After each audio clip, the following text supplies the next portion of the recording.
वैसे तो इस विषय पर कुछ भी चर्चा करना ये छोटा मुंह बड़ी बात है। सत्पुरुषों की सामर्थ्य, यहाँ आए हम सभी प्रेमी जन इस विषय पर मनन करेंगे तब लगभग एक ही विचार सामने आएगा कि सत्पुरुष सब तरह से सामर्थ्यवान होते हैं।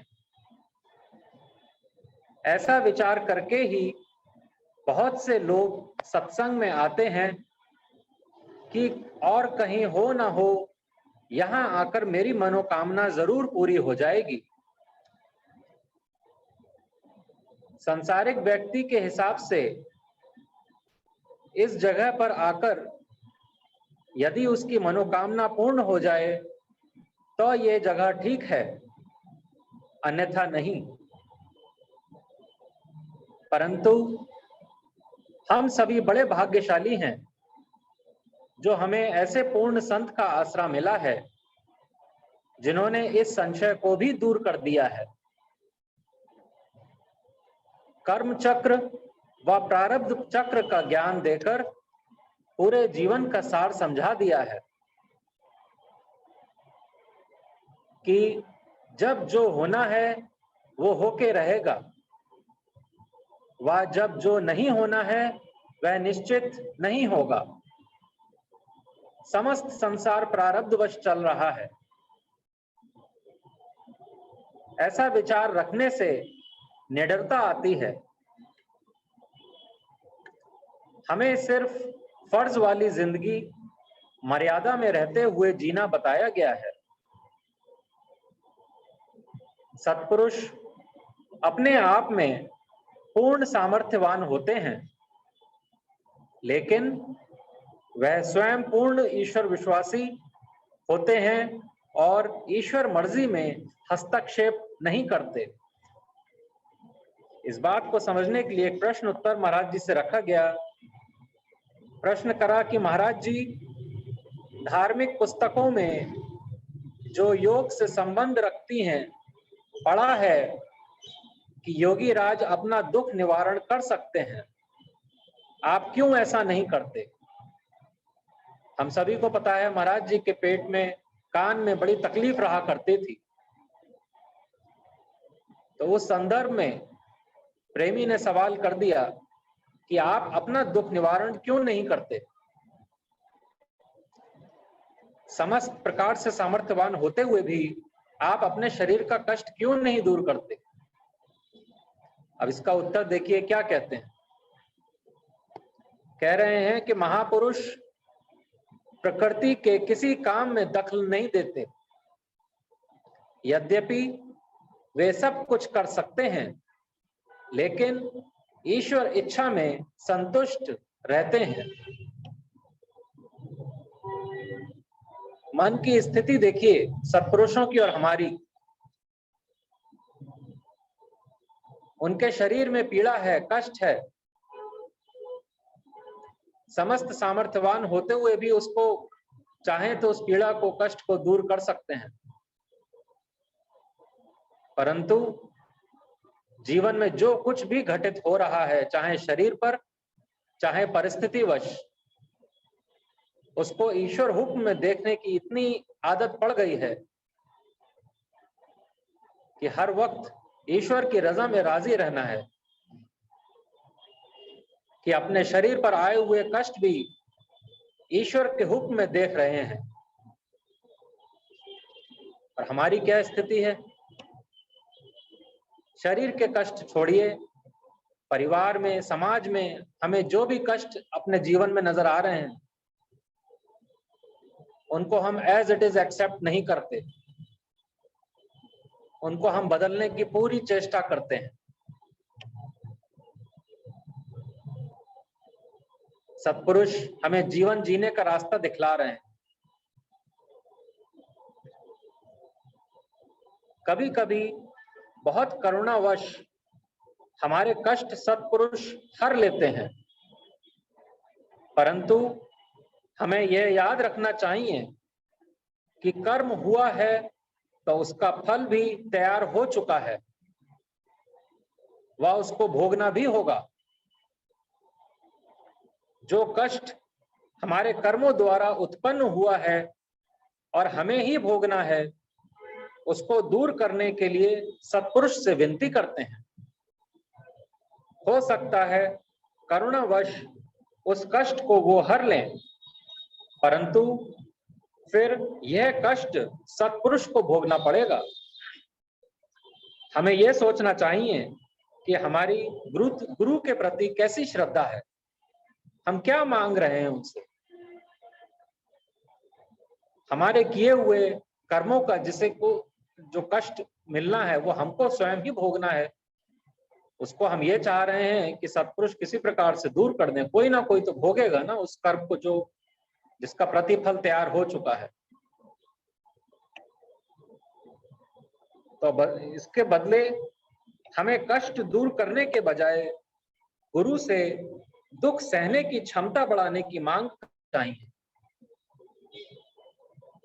कि हे गुरुदेव, ये मेरे ही कुछ पिछले ऐसे कर्म मुझसे हुए हैं जिनका कष्ट मेरे सामने आया है। हमेशा याद रखिए कि जब तक भोगेंगे नहीं तब तक कटेंगे नहीं, इसलिए भोगना जरूरी है। कुछ मांगना ही है उस ईश्वर से, उस गुरु से, तो ये मांगिए कि हे ईश्वर, मेरी क्षमता इस कष्ट को सहने के लिए बढ़ा दीजिए।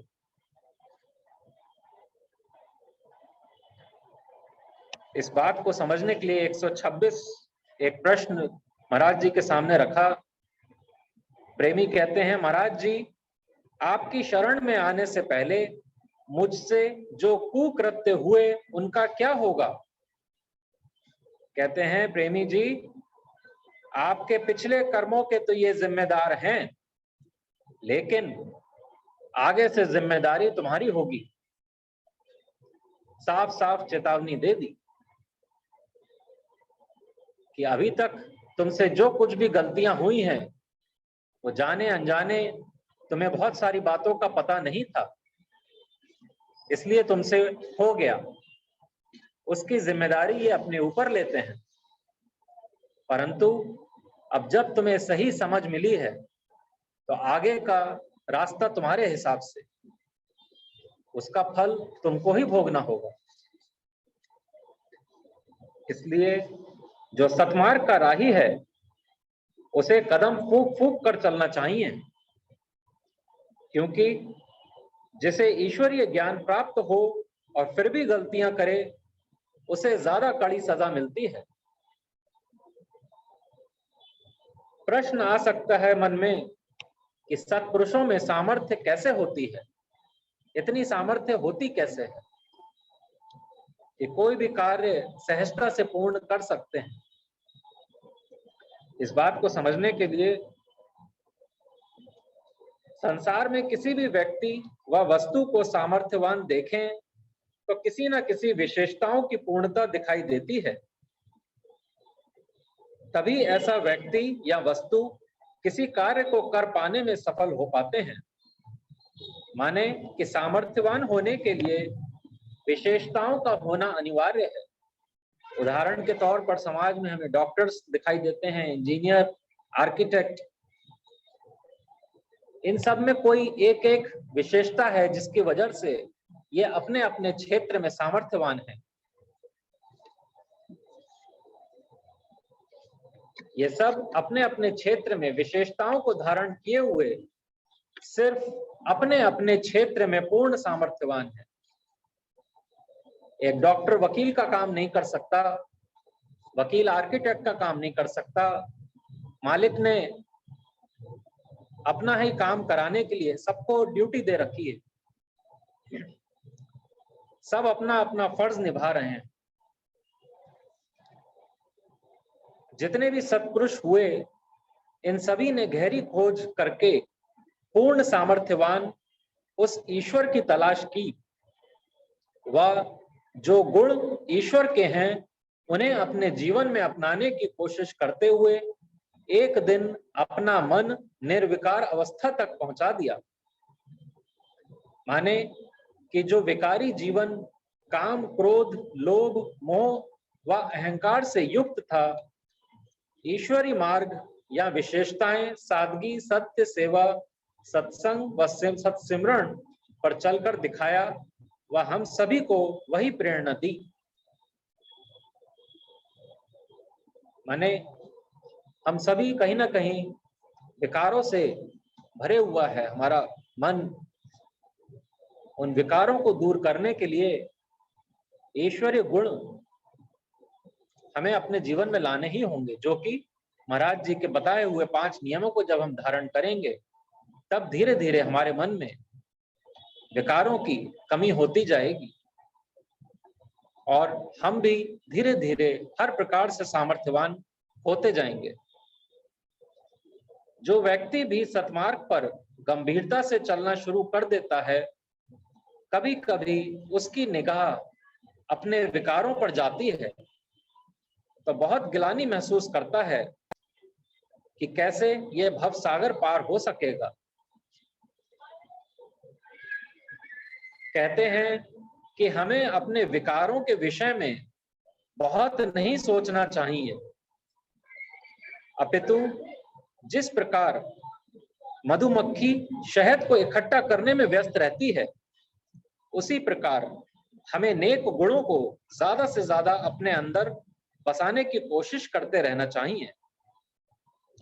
इससे होगा ये कि एक दिन हम पाएंगे कि स्वयं के विकारों में पहले की अपेक्षा काफी कमी आ गई है व अब विकारों की ओर इतना ध्यान भी नहीं जाता।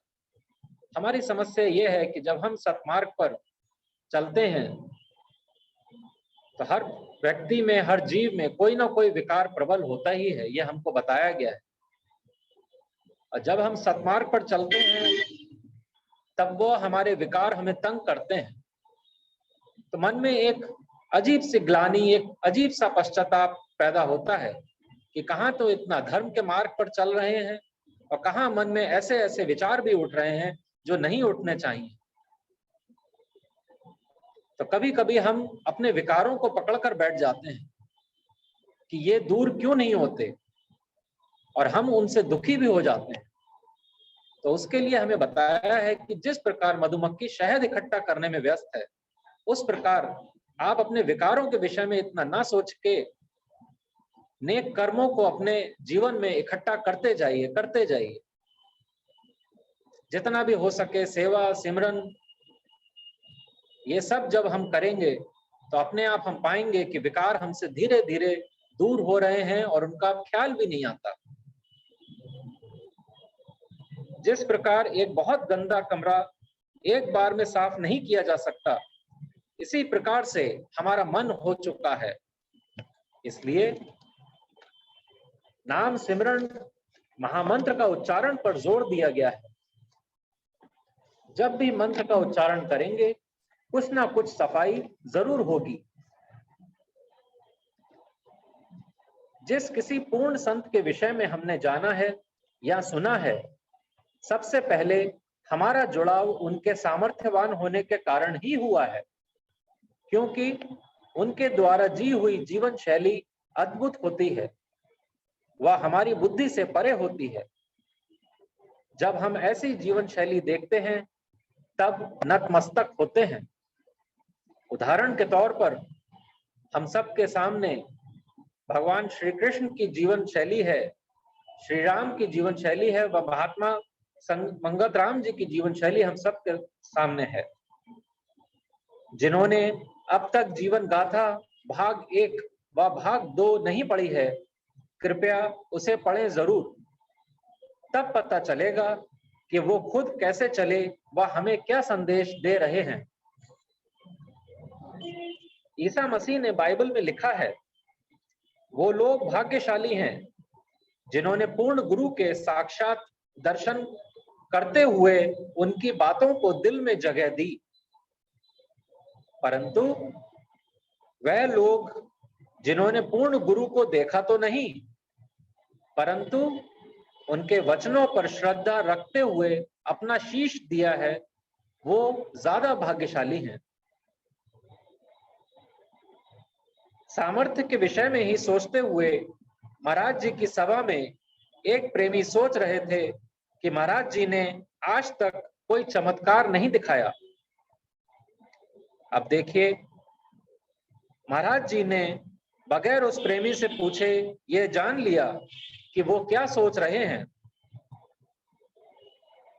क्या ऐसा सामर्थ्य देखने में आता है कहीं इस संसार में, जो मन की बात पढ़ ले? उस प्रेमी की मन की बात पढ़कर कहते हैं, ऐ प्रेमी, क्या सोचते हो कि गुरुदेव ने आज तक कोई करिश्मा नहीं दिखाया? क्या देखना चाहते हो? कहो तो यहाँ एक शेर हाजिर कर दें। कहते हैं, लेकिन शेर देखकर तुम क्या करोगे? वो तो तुमने कई बार देखा हुआ है। कहते हैं, तुम कहो तो यहाँ नदी बहा दें। लेकिन तुम नदी देखकर भी क्या करोगे? वो भी तुमने कई बार देखी हुई है। तुमको ये नहीं दिखता कि तुम्हें भूख, प्यास, नींद, ये सब तुम्हें सताती हैं, परंतु इन्हें ये सब चीजें नहीं सताती। तुम्हारे लिए क्या ये किसी चमत्कार से कम है? इस पर महाराज जी ने एक प्रश्न प्रेमी ने किया कि कैसे सबके मन की बात को सत्पुरुष जान लेते हैं। इस पर एक प्रेमी ने प्रश्न किया कि आत्म स्थिति प्राप्त पुरुष सब कुछ कैसे जान लेता है, क्या आप फरमाएंगे? उत्तर देते हैं, इस अवस्था को प्राप्त पुरुष की बुद्धि सूक्ष्म हो जाती है तथा तीव्रता से वह हर विचार के अंदर तक घुस जाती है और उसको भीतर से समझने की ताकत उसमें आ जाती है। तो सब कुछ जान लेना कौन सी बड़ी बात है। सब प्राणी मात्र में बुद्धि होती है और इस करके शरीर खड़ा है। बुद्धि में जो अहंकार है यह ही माया है। बुद्धि जिस तत्व करके रोशन है, जब यह उस तत्व में स्थित होगी तब यह आत्म तद्रूप होकर मुक्त हो जाएगी। माने कि महाराज जी का देखिए, किसी के मन की बात पढ़ लेने तक का अहंकार नहीं है। कह रहे हैं इसमें कौन सी बड़ी बात है। जब अभ्यास, सिमरन, सेवा करते करते आत्म लीनताई की अवस्था प्राप्त हो जाती है तो वहां पर अहंकार नाम की कोई चीज नहीं रह जाती। कह रहे हैं कि ये स्थिति कोई भी जीव प्राप्त कर सकता है, बस अपना अपना पुरुषार्थ करना होगा।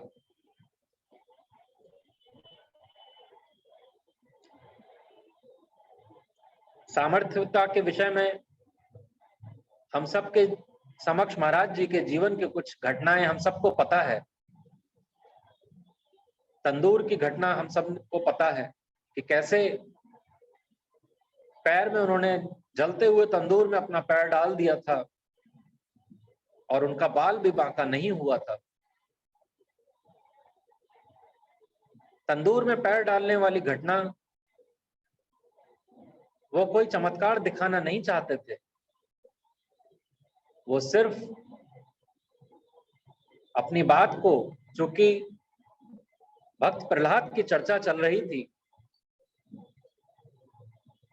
उनके ऑफिस के किसी उनके जो कुलीग्स थे उन्होंने इस बात को कह दिया कि होता कुछ है, लिख कुछ देते हैं, बताते कुछ हैं। भक्त प्रहलाद वाली जो घटना घटी थी उसको उन्होंने कहा कि ये तो ऐसे ही लिख दिया गया है, ऐसे ही है, कोई इसमें सच्चाई नहीं है। तो उसकी सच्चाई को जाहिर करने के लिए उन्होंने अपना पैर तंदूर में डाला था।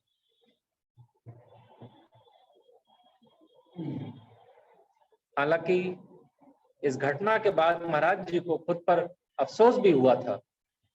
अफसोस इस बात का हुआ था कि मन में आवेश कैसे आ गया।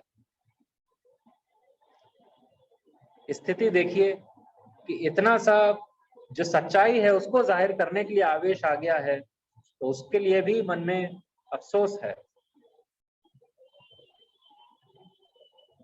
9 साल का बालक जंगलों में तप कर रहा है, रात के भयानक घोर अंधेरे में। कल्पना करके तो देखिए, 9 साल का बालक और घने जंगल जहां अंधकार ही अंधकार है। क्या ये किसी एक आम जीव का कार्य हो सकता है? एक सत्पुरुष या जो समस्त समर्थवान जीव होगा या जो ईश्वर है, वही ऐसा कार्य कर सकते हैं। इस चीज को जरा सा महसूस करने के लिए अपने अपने घरों में जरा सी देर के लिए लाइट चली किया जाए रात में, या घर के बाहर अपनी अपनी कॉलोनी में आपको अंधेरे में खड़ा होना पड़े, तो कैसा भयावह सा लगता है, जबकि सब लोग साथ में हैं। और वर्ष का बालक घने जंगलों में तप कर रहे हैं पूरी रात। वहां कोई मन में डर नहीं है, वहां पे एक आनंद की स्थिति है। ये सब बातें हमें सोचने पर मजबूर करती हैं कि आखिर ऐसा क्या है सत्पुरुष के मन में, ऐसी क्या चीज है कि किसी प्रकार का भय नहीं है और आनंद ही आनंद है। जब इन विचारों पर गहराई से गौर करेंगे, मनन करेंगे, तब कुछ बात दिमाग में बैठेगी और हमारा भी इस मार्ग पर चलने का और मन करेगा।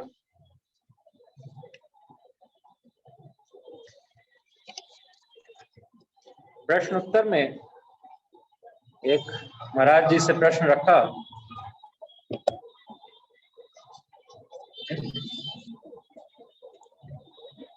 कह रहे हैं कि महाराज जी, क्या संतों के आशीर्वाद से सफलता प्राप्त हो सकती है?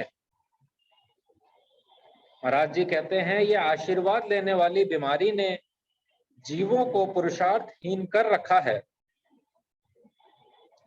जब दुनिया के सुख बगैर कोशिश यानी यत्न के प्राप्त नहीं हो सकते, तो परमार्थ मार्ग में बिना कोशिश के कैसे कामयाबी हो सकती है? भगवान कोई ऐसा भोला भाला नहीं कि झट ही तुम पर मेहरबान हो जाएगा। फकीर भी तो किसी पर जल्दी मेहरबान नहीं होते, वह भी हृदयों को टटोलते रहते हैं और देखते हैं कि संसारी किस वास्ते दौड़ रहे हैं। हमारा मन बहुत चालाक है। देखिए, इस पर एक प्रेमी ने प्रश्न किया कि महाराज जी, इस जन्म में नहीं तो अगले जन्म में सही, मुझे तो पक्की आशा है कि पार तो हो ही जाऊंगा। हम सब भी जब सत्मार्ग पर चलते हैं तो हमें कुछ वर्ष सत्संग श्रवण करते हुए या कुछ बातें जान लेने से मन में बड़ा अहंकार आ जाता है कि अब तो मैं सब कुछ जानता हूं, कुछ बातें जान गया हूं, अच्छा है, बाकी मैं अपना मनमुखी जीवन जीता रहूं। और जहां तक मोक्ष और कल्याण की बात है, आगे फिर कभी मानुष का चोला मिला तब उसमें कर लूंगा। तो महाराज जी कह रहे हैं, इस तरह इस शैतान विकारी मन को ढील मत दो। ऐसे अधीर हो जाओ कि कल नहीं आज ही हमें पूर्ण गुरु की तलाश करनी चाहिए। ऐसी ढील देने से मन को शैतानी का रास्ता मिल जाएगा। शायद यह जो पवित्र संस्कार इस वक्त उदय हुए हैं, कुछ समय के बाद नाश को प्राप्त ना हो जावें और फिर तुम अपनी उन्नति की बजाय अपनी तबाही के मार्ग को धारण ना कर लो। अगर ऐसे वैराग के समय में सही साधन प्राप्त हो जावे, तभी यत्न प्रयत्न करने पर अपना उद्धार कर सकोगे। अंत में अपनी वाणी को विराम देते हुए यही कहना चाहूंगा कि सत्पुरुषों की सामर्थ्य को समझकर एक संसारी व्यक्ति तो उन्हें पूजने लगता है। वह चाहता है कि सभी मनोरथ पूर्ण होते जावें, इसके विपरीत सतमार्ग का सच्चा राही भी पूर्ण श्रद्धा रखते हुए यह सोचता है कि आखिर सत्पुरुष इतने सामर्थ्यवान कैसे होते हैं। वह जो गुण सत्पुरुष में दिखाई देते हैं, धीरे धीरे अपने जीवन में भी उन्हें धारण करने का प्रयास करता है। आज का यह विषय इसलिए भी लिया गया है क्योंकि जो भी गंभीरता से चलने की कोशिश करता है, कभी कभी मन से निराश होता है। वह ऐसा लगता है कि वह अकेला है, परंतु सतमार्ग के राह पर जिसने चलना शुरू कर दिया है, यह ध्यान रखे व पूर्ण विश्वास रखे कि सर्वशक्तिमान ईश्वर व गुरु हर पल आपके साथ है। हम सब उनके बनाए हुए सुरक्षा कवच में हैं, परंतु पहला कदम हमें बढ़ाना होगा। गीता में भी आया है कि हमारे योगक्षेम का भार वो उठाते हैं। सामर्थ्यवान गुरु के मिल जाने का यह मतलब नहीं कि हम निठल्लों की तरह खाली बैठ जाएं और यह सोचें कि सब कुछ वह ही करेगा। यद्यपि करने व हरने वाला वह ही है, परंतु उसका एक सिस्टम दिया है जिसे आर्ट ऑफ लिविंग कहा जा सकता है। वो जो कह रहे हैं उसका स्वाध्याय व मनन करना आवश्यक है, वरना ऐसा ना हो कि ना तो संसार के रहें और ना करतार के। हम सही जीवन जी रहे हैं या नहीं, इसका निर्णय तभी हो सकता है जब हम सत्पुरुष का जीवन व बताए हुए वचनों को बारीकी से पढ़ें। जब ऐसा करेंगे तब यह जो मानुष चोला हमें मिला हुआ है, इसका पूर्ण लाभ उठाते हुए अपने जीवन को शांति में या सफल बना पाएंगे। ओम ब्रह्म सत्यम।